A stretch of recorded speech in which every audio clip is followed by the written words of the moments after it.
Hi, welcome. Today I am joined by my dear friend and colleague, Susanna Lea. Hi, Susanna. Thanks so much for being with me. Hi, Mallory. Thank you so much for this opportunity. It's really lovely to be able to sit here and chat with you.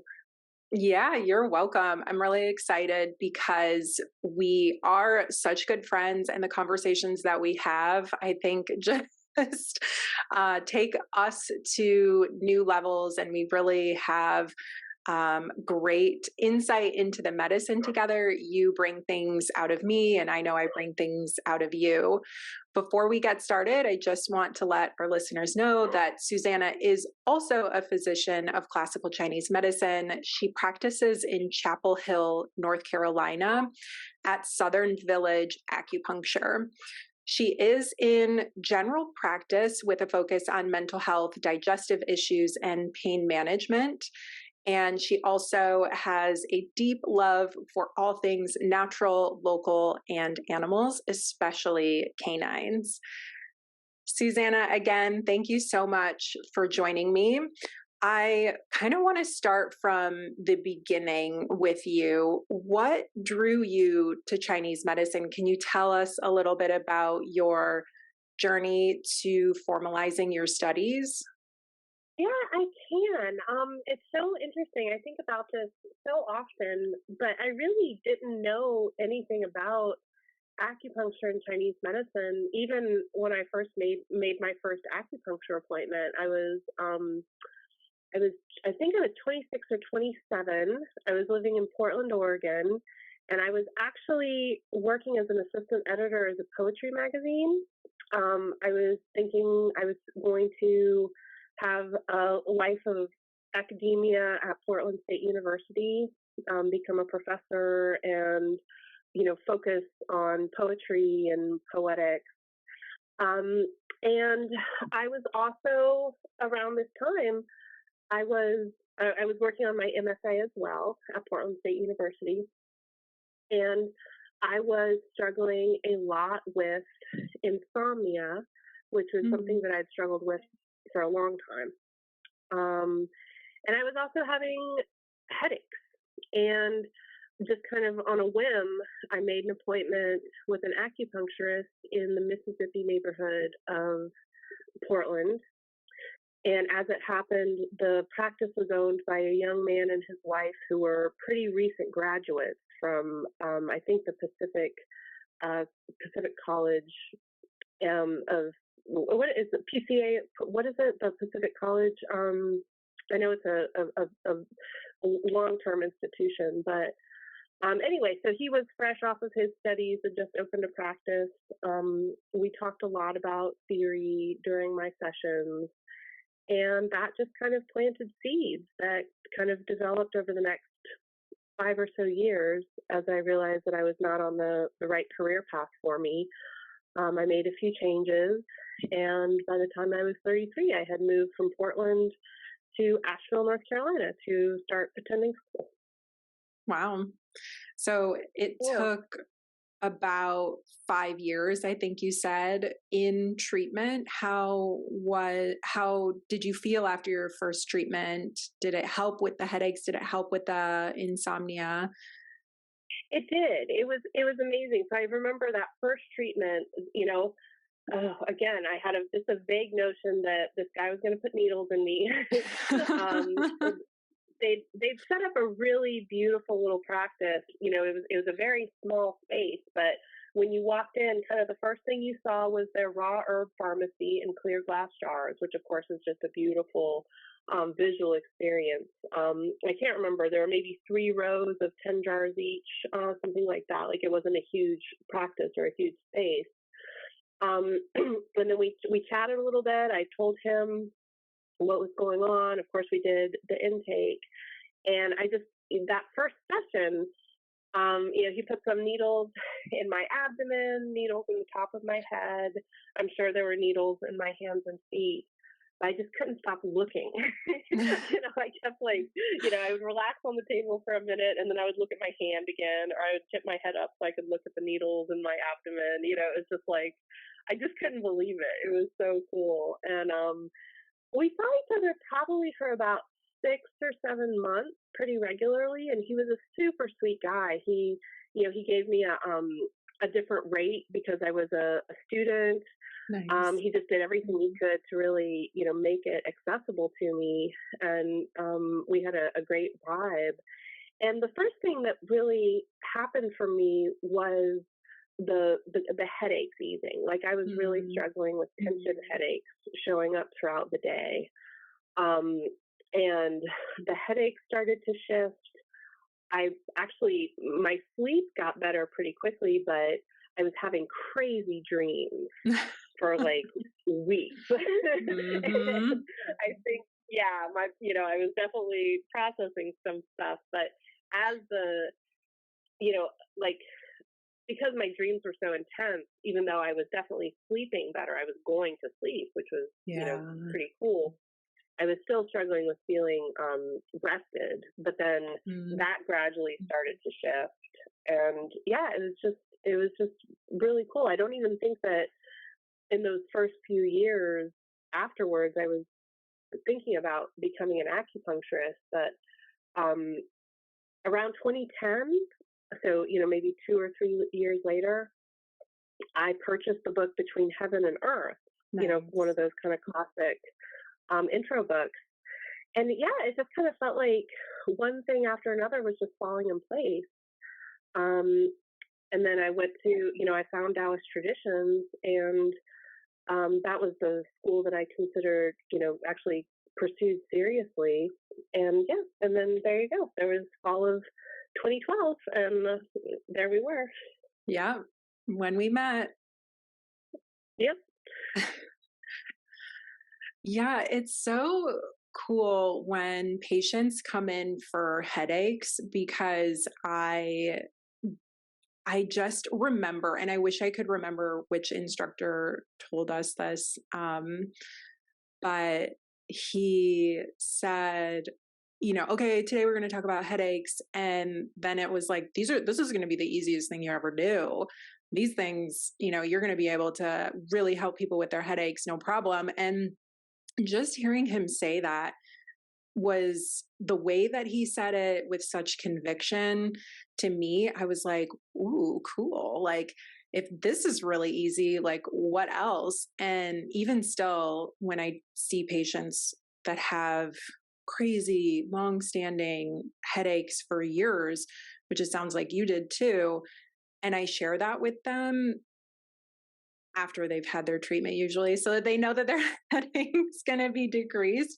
It's like it gives Yeah. them a source of confidence too, because so many people aren't familiar with this medicine and its capabilities.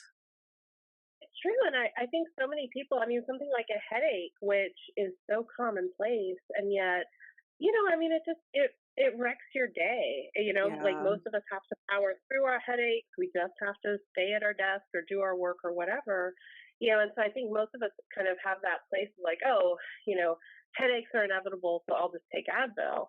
Yep. And once you can start communicating with someone that like, actually no, like this can change. You can have a Hmm. fundamental change in this life experience, and you don't have to think that headaches are just what happens. Like Yep. that. I feel like it's incredible, and it also, it can be kind of that little just cracking the window for someone to realize that they can really live in their bodies and not just think Mhm. like, oh, stuff's just going to happen. Like they can Yeah. really connect with like, oh, I can have like health and wellness. Yeah. And that pain isn't just pain, and it isn't inevitable, and it's not going to be forever. And what I love so much about Chinese medicine, just in general, is that we bring lifestyle into it. And maybe this guy that you were seeing out west, maybe he did, make some suggestions like, hey, are you eating sugar? Or are you, even like sometimes consuming too much fat, or are you staring too much at the computer? We do some investigation to see and figure out, why is this happening?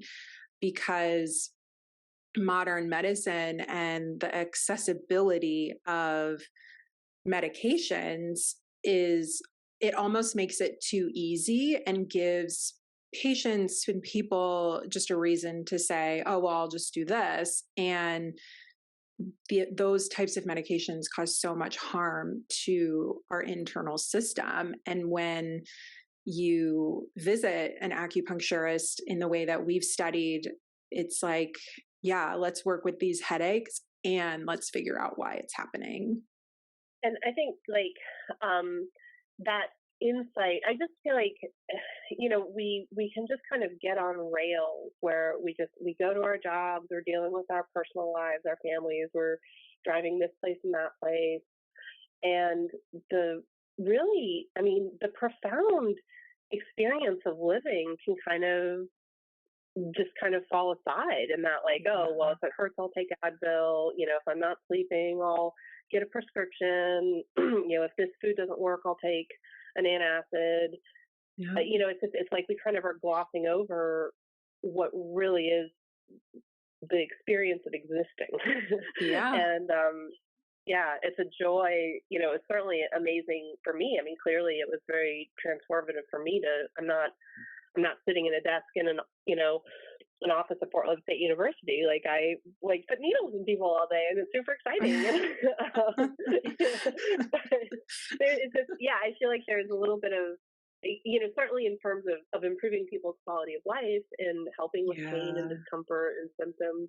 But really just that like you get to have the full spectrum of experience in your body, in this lifetime. And hopefully that those seeds get planted, even more than either of us know with our clients. So, yeah. Yeah.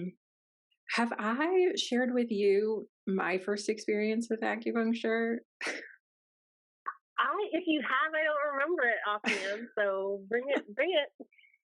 I don't know why I'm laughing, but you're going to understand. So I had just moved back from Washington, D.C., where I moved to after graduating from undergraduate. And it was just so stressful living in D.C., trying to keep up with the Joneses and Capitol Hill. And the way that I like to say it is I cried, quit, and came home. And for me, home has always been the greater Cleveland, Ohio area.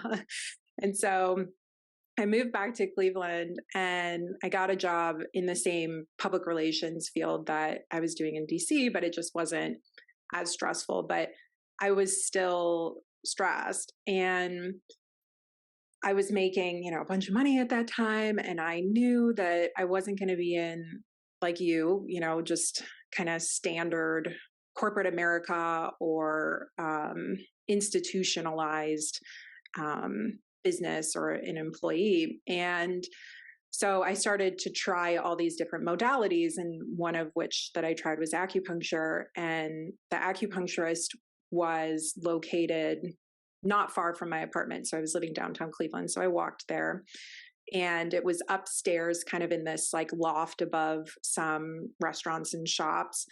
And she gave me a back treatment. So we do the front of the body and we do the back of the body. And then there are some points that are along the sides of the body too, just to mention some of those. But so she gave me a back treatment. So I was face down.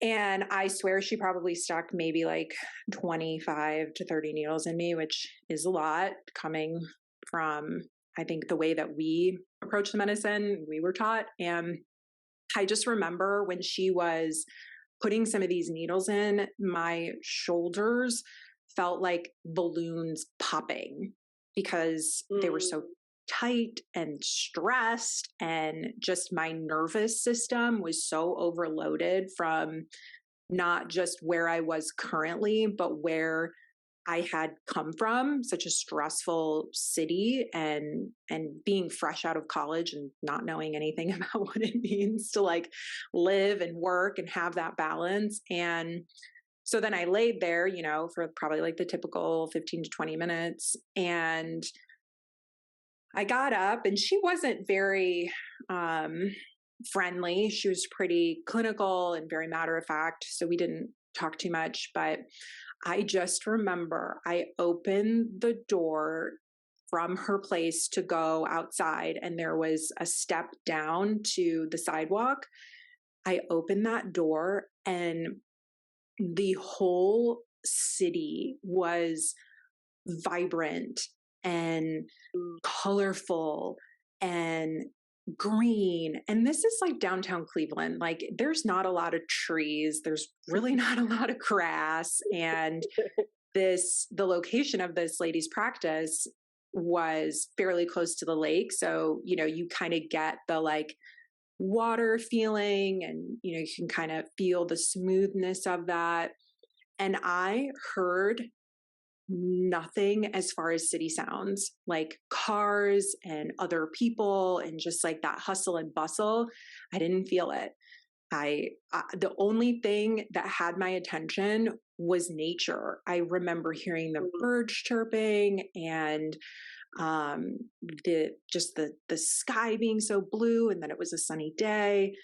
And I remember when I started to walk home, I felt like one of those cartoon characters from like the 50s, where they're just like walking like la la la la la, like their arms are like swinging side to side and their legs are just like wobbly. And it just was such an amazing experience. And what I love to share after that is how I thought I had those feelings, the sensory, even like the motor feelings.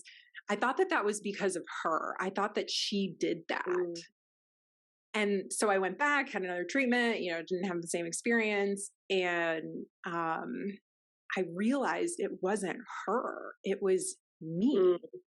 Something that she did, that the acupuncture did, and again, that was my first treatment, so I didn't know what was what. And I and then that's when it all kind of started for me. I was like, okay, what is this? What's it doing?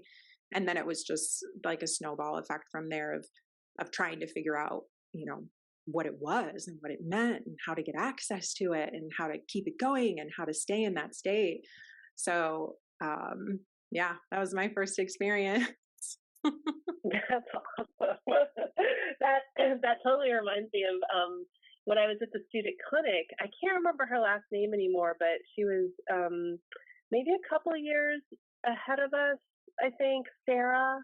I was seeing her regularly for I think almost the whole time that was her last year at school, and I think it was like my first 8 extra treatment or something that we started. But yeah, I remember like leaving after maybe the first or second treatment, leaving the student clinic, and I was driving to maybe where Green Life is, the old Green Life that's now the Whole Foods. And I was on the street and I was just blissed out. And it was exactly what you're describing. It's like the little cartoon bluebirds are like, going around, circling around my head, and like everything, the sun is singing. And this woman is coming up the same street. I'm going down the street. She's coming up. And she's like, literally, she like swerves into my car, like knocks my my side view mirror, like, bends it into my car, and like throws a beer bottle up top of my car. Like this extreme moment of craziness. And I was just like, whatever. Yep. I've got my bluebirds. Like, I'm totally blissed out, and the sun is singing to me. And like, yeah, it was pretty great. Yeah. Yeah, that's so funny. I know, you're like, well, first of all, let's talk a little bit about this too. I mean, acupuncture is a modality that gets right into the nervous system, and the nervous system has so many different layers and depths to it. And so right away, when those acupuncture needles go in, like, you're feeling relaxed, you're getting natural dopamine, you're getting some serotonin, all these happy, good hormones that happen when we're outside in nature, when we're doing things that we love, when we're petting a cat and hanging out with our dogs. That is acupuncture, just like takes it to a whole new level. And it really helps your body to moderate stress in a different way. which you experience there, not blowing your lid on this lady. Yeah. Yeah. And actually it's so prescient because just yesterday afternoon my last patient is someone who has a lot of trauma. Like, this Mhm. person is all super in his hypervigilant fight or flight. And we we put in the needles, and it's like the way that he's described it is just he's on a lazy river. Mm. And that's part of the conversation we have is like, so what we're certainly, certainly you're getting the benefit in the moment and the ensuing hours, but also we're reminding your nervous system that there's another way to feel in the world. Yeah. And that, especially for this person, I mean, it's like the points GB21 at the top of the trapezius. I put those in on this person, and it's like you just see every fiber just start to shift. Just that kind of Mhm. that down bearing, descending, you know, sensation. And it is. It's. I think for this person, that's really one of the most amazing things to see. Is just it's like you can your nervous system can feel differently, like we can Mhm. there's certainly the work involved, like you have to remember this shift, and when Mhm. you're back in your day-to-day life and something upsetting happens, it's like certainly we want that chi to maintain regulation, but there's Mhm. also your participation of like, okay, so like I can feel differently than I do in this moment. I have this recent experience of it. And that is so profound. You just think Mhm. about like, oh my gosh, just even trying to drive like 3 blocks on, a main artery in my area, 15501. It's just like everybody's honking, like, yeah, it's Mm. just that reminder, like you can feel differently in your life and experience regardless. Mhm. That's the regulation of chi that's allowing the smooth flow, allowing us to adapt. But I mean, it sounds so simple, but holy cannoli, it is so powerful. Mhm. Yeah, and that's what regular acupuncture does is it almost creates it not almost, it does. It creates a habit within the body and the nervous system and even like corresponding systems. I mean, everything is plugged into your nervous system. So it's going to affect your cardiovascular, your lymphatic, your muscular, your urinary. And the repetition of treatments and the consistency is what's going to help your body to form that habit. And I know that we talked about this the last time that we chatted, the frequency at which we request or recommend that people come back. And I really loved how different we kind of do it because it just kind of shows what is available. And so just to kind of revisit that conversation, you had said that, you recommend people come back, I think like, twice or something, like you treat them once and then you recommend they come back the next week. And that right there is that habit forming. And a lot of people will respond consistently when it comes to the nervous system. It's just like anything. You start exercising, the more you do it, the more it's going to affect your system. If you take a walk every day in the sunshine, the more that you do it, you're going to feel brighter and lighter and happier. And so I just think that at any pace that people get treatment, it's going to help them to get closer to who they really are in terms of that as a big statement, but also in terms of the way that they truly show up in their environment. And that's something that I really gained from this medicine too, is taught me kind of who I am. Not kind of, but really did teach me who I am. Yeah, I hear that. Like, just kind of peel back those layers of reactiveness.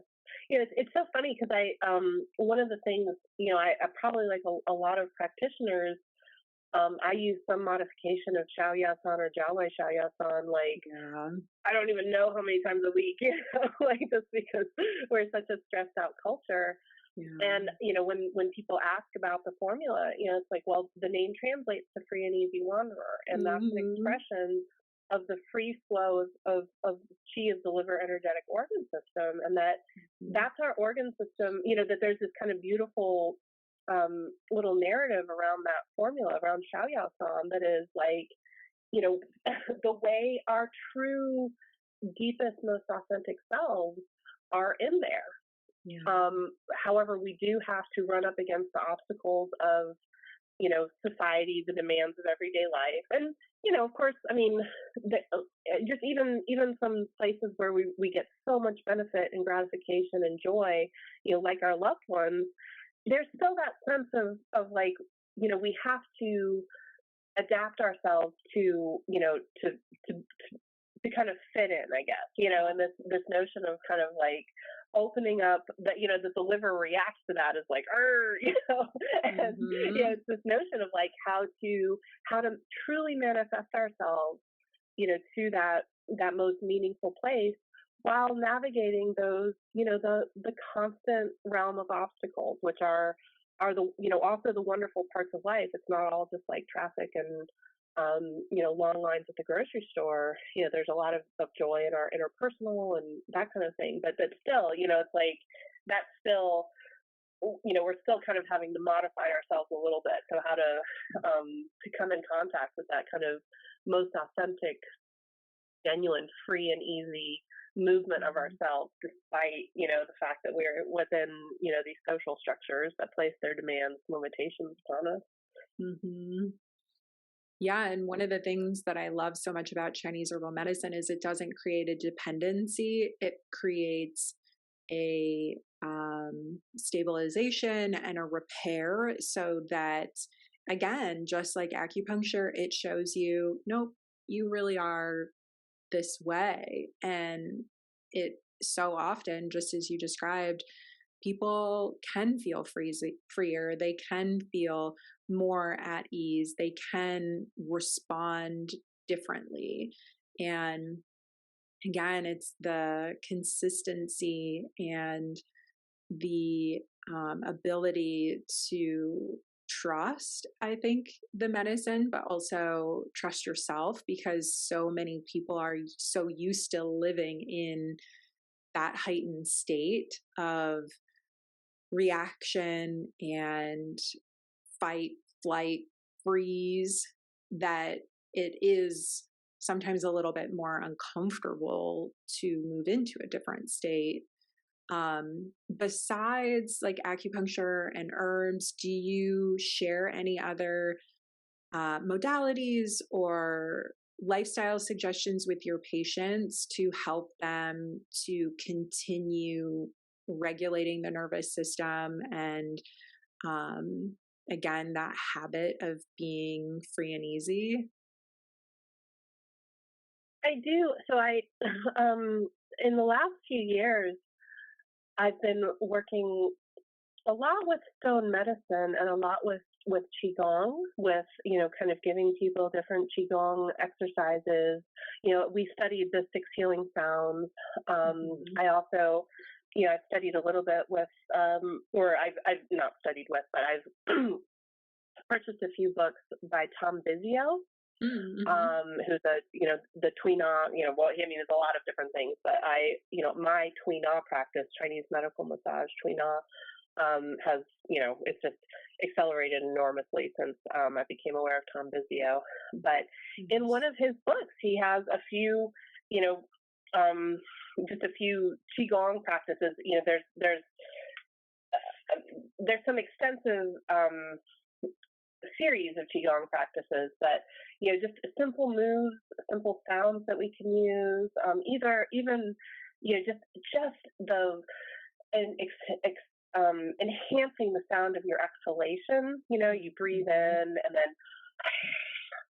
kind of like breathe out, or one of the six healing sounds, or, just how important that is for our nervous systems, and just how good people feel once they've done that a few times. And just, I think, yeah, I guess that's those are the two things. Is I love using stone medicine. I feel like I don't use it as much as practitioners that I've worked with, who've used it for me. And that's something that, that I'll probably just spend the next however many years of my life kind of trying to aspire to.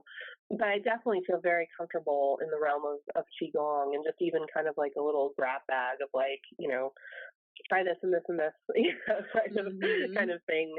In addition to kind of the more, maybe something a little bit more formalized, like the animal frolics or something, the five animal frolics. But yeah, I do think that I guess between stone medicine and and qigong, I feel like qigong I'm kind of swimming pretty freely in qigong right now. Cool. Yeah, Yeah. the Tui Na is interesting.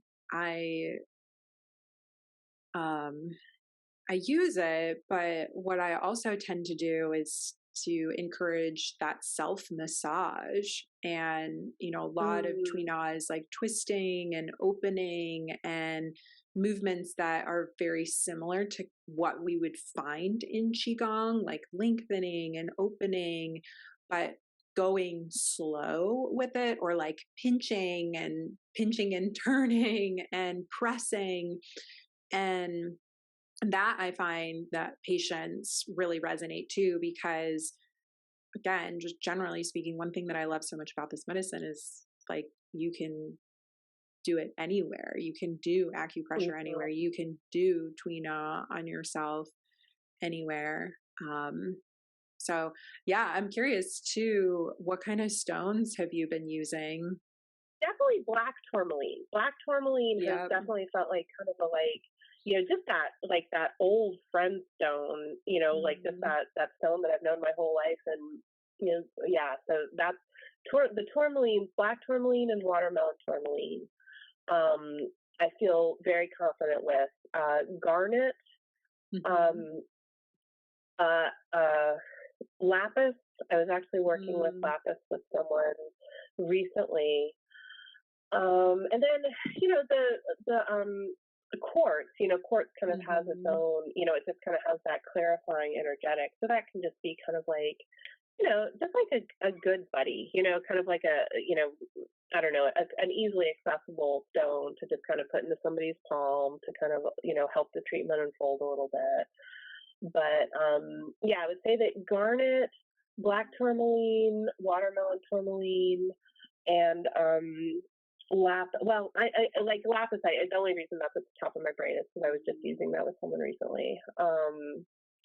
I guess those are, yeah. The tourmalines are definitely kind of my go-tos. And then garnet. Nice. Garnet's also my birthstone, so I kind of have like Mm-hmm. a little bit of a additional kind of like juiciness there when I think about connecting with garnet. Mm-hmm. But I have so many stones. I've been realizing, like, I really have, like, I kind of, I think, I don't know if it was Jeffrey UN or another teacher. I just remember talking that person talking about, just our stones want to be touched. Yeah. So it'll occasionally occur to me like I have these beautiful medicinal stones, and so I'll kind of go through and just be like, hey, I remember you. I'm thinking about you, and like kind of like, yeah, I might put them in a potted plant, so they're just sitting on the Mhm. soil next to the plant, kind of like give them a little bit of like kind of taking them for a walk. But, yeah. Nice. Yeah, wash them in the rivers, wash them underwater, help to Yes. clean them and cleanse them. I don't think a lot of people realize that the stones are filled with atoms and they're moving pieces and parts of our world, just like the stones on the ground and the plants. Just because it's not actively moving doesn't mean that we can't interact with it in a certain way. And so, yeah, putting it in your palm, placing it under your pillow. I know a lot of my patients keep some in their car for protection, and the black tourmaline specifically is really good for grounding, absorbing negative energy. And there's also been a lot of research that it is going to absorb negative ions. So a lot of nurses carry them in their pockets when they are going into radiation rooms, or people that have had radiation, because the stone will absorb that, and they're extremely powerful. And I do think that black tourmaline, maybe it was like our second year. I think there was one winter class when it had just been terrible snow, and you, of course, because you live in Cleveland, you were just fearless. Like, I think it was like you and me and maybe Jeffrey Ewan, and it was just a very small. We were at the Heaven's Cloud Retreat Center, but there were very few of us. I just remember like you were the fearless Cleveland snow driver. But I remember we talked so much about black tourmaline, and I just remember that feeling of just like this. I've known this stone my whole life. How is it that this is the first time I'm actually being formally, quote unquote, introduced? Yeah. Yeah. I remember that trip. I wasn't going to miss that class for anything, because then you had to sit in the library and watch the video of it. I'm like, snow in North Carolina is nothing like snow in Cleveland, please. Yeah, seriously.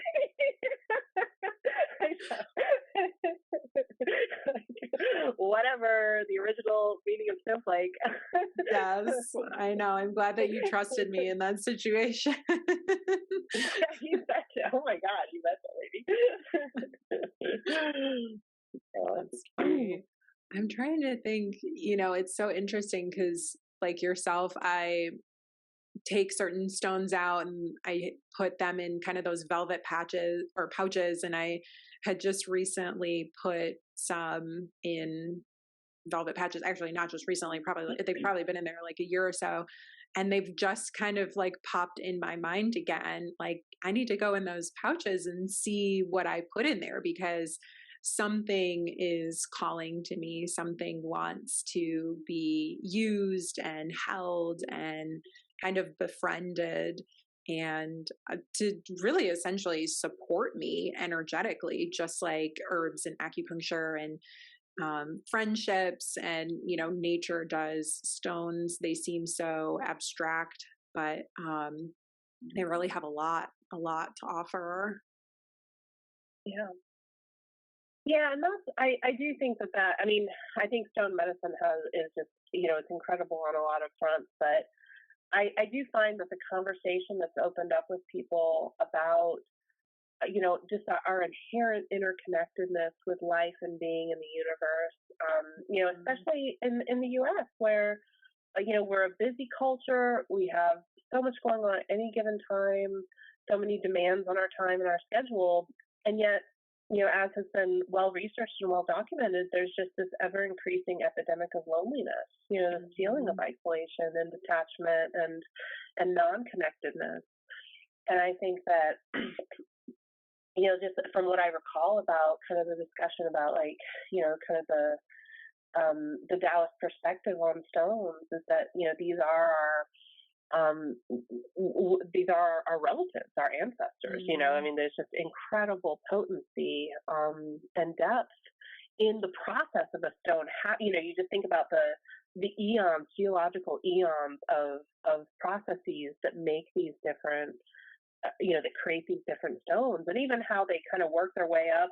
Some stones are kind of working their way up through these tectonic levels, just with these ever so subtle, gradual shiftings that are just over, millennia, pushing them up to the surface where they become accessible. Mm-hmm. I think that stones have that beautiful qual, or they can, if we can, as we can kind of open ourselves to it, just that beautiful reminder that there's this depth of wisdom and connectedness that we're inherently a part of.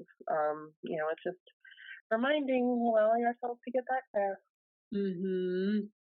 Yeah, and we both took Jeffrey's stone class, which we had a giggle over because it was so like Western focused. We were expecting more of like the ethereal perspective, but it was a nice class to hear about how, and I would have to go back and look at my notes, but because I don't have any, I would, I just have to go back and reference, but how stones contain minerals that are found on the periodic table, and that those minerals are Yeah, minerals that we consume, that we can, just like I gave reference about the radiation, that they can counteract that and absorb it. And that there's so much science and sustainability in them that contains minerals that we need and have access to. It's not like they're this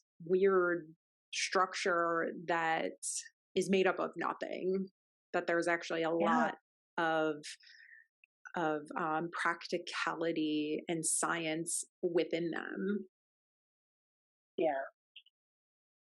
Yeah, absolutely. That's this. I mean, that's it's like this is what we are made of. There's if you think about kind of like an evolutionary theorist like Jared Diamond, who he's I think what his first book was The Third Chimpanzee, and what he put forth in that book was essentially like all of life on this planet developed from the same place. So no matter Mm, how much variation we've evolved over, the millions and billions of years, there's always that core of connectedness. There's always that mm, core of sameness because, here we are on this big rock floating around in space, and all of this amazing life has burst up out of that, and again, as far afield as we have developed and evolved, there's kind of a single point of origin. So it's like, mm, of course, our body needs the vitamin A that we find in carrots, and of course, our body needs the magnesium that we find when we hold a stone. It's just mhm, just incredible to think about. mhm. Yeah, I would encourage anybody listening right now to, if you don't have a stone, to go to a stone store or a gem store, crystal store. They're all the same. It's just different terminology. And to just browse and maybe just buy one or two that catches your eye, that speaks to you, that you love the color. Don't think about it too much, but just go in there with exploration and knowing that you're going to find exactly the stone that you're looking for, and to then keep it with you, keep it on you, in your pocket, in your bra, in your car, under your pillow, and start to develop a relationship with it, like we develop a relationship with anything that is within us and outside of ourselves. And then, to take it the step further, like I would suggest doing that first. And then, like, maybe like a couple weeks later, then, reading about the stone and Googling around about it, Mm, can see exactly, what other people's experiences have been with it, because that's what it is. And then definitely check out, like, Google black tourmaline, minerals it's made up of, to see exactly what it contains. But it's, your experience, and your experience with it is what really matters. And then what other people share and say about it, maybe you can relate to that too. Or kind of what I like to do is, when someone says a stone, I like to say, oh, okay, cool. Let me see if I can access that. Let me see if I can, find that within the stone, or within relating to it. Do you have any other kind of suggestions for people that are first working with stones, or maybe have them, but like don't really know what to do with them? I just the thing that I love is it's like find your own experience of a thing. Tap Yeah. into your own wisdom first. How does your nervous system respond to it? How do you feel? What is your connection? Rather than just, because it's like the Dr. Google phenomenon where it's like, Yeah. here's what's wrong with me, like how do I fix Whoa. it? It's like start from inward, start from that place of being, of really being seated deeply within yourself. How do you directly experience this? Like, how do Mhm. you feel? How does your hand feel when you hold it? How's your sleep? Just really having that, being willing to delve completely into your own subjective response. And Mhm. then, maybe flesh that out by being like, okay, what is this thought, or, what's the wisdom around this, that, or the other thing? I just think, certainly with stones and just with everything, like that's such an important reminder is that, how does it feel genuinely, truly to you Mhm. before finding out how it's supposed to feel, like quote Yeah. unquote supposed to feel, from some other perspective. Yeah. I don't, yeah, I mean, other than just highlighting the importance of what you've just said, I don't know how much more I have to add to that other than, yeah, you can also, I mean, gem and crystal stores are amazing. And, you can also just go out in the woods, go into a Yeah. creek, like find Mhm. a little stone. I remember when I was a little kid, I loved going to the creek and, kind of like either, just finding what's kind of lying around the different areas of the creek or maybe digging a little bit. And just even that experience of like finding, a little stone under the water and seeing how it changes as it dries. Like Mhm. the way the color or the appearance or just the sensation of holding it when it's wet, freshly out of the water, and then how it changes as it's starting to dry. Like, I think there's a lot of beauty in that as well. And finding, looking around your if you own a house, looking around your backyard, finding things. If there's in my area, probably in most of the eastern seaboard, probably who knows most of the continent. There's a lot of quartz of various kinds. Yeah. Certainly, like clear and smoky quartz are big ones. Mhm. Um, but yeah, just I think even that, just kind of like finding a trail, like maybe at your local hiking trail, and just looking at the stones that you see there, like, just finding them in their environment. I know, of course, in Pisgah, there's there's a trail that, like, as you're hiking it, you'll just see these huge, huge, like, surfaces of quartz, in Mhm. the trail. Like, you're Mhm. literally like walking. It's like mind bending to think how big the actual stone underneath all that dirt is. Mhm. But it's like even just looking at them, you can just see their resonance and feel just yeah. So I think that's another great thing to do is to just kind of like go out in the woods and encounter stones there as well.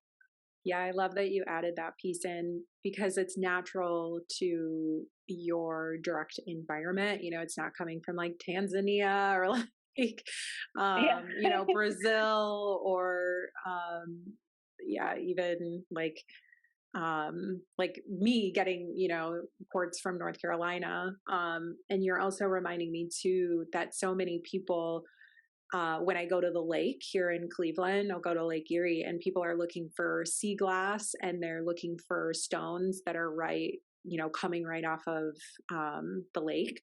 And so, water bends, rivers, ponds, like those are great places to find such unique pieces because water is what's going to move different areas of and things within our environment. So a stone might float over here from Lake Michigan that is native to Lake Michigan and Chicago and Illinois, and so that's a really good reminder to just access Yeah. what's around you directly.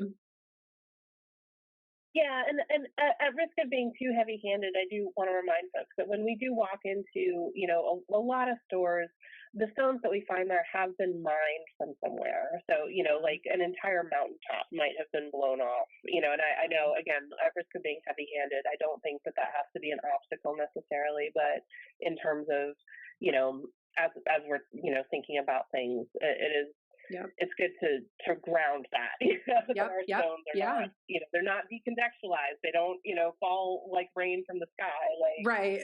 somebody's land, somebody's mountain, somebody's Yep. canyon, somebody's homeland, somebody's ancestral homeland does get modified to access those things. So yeah.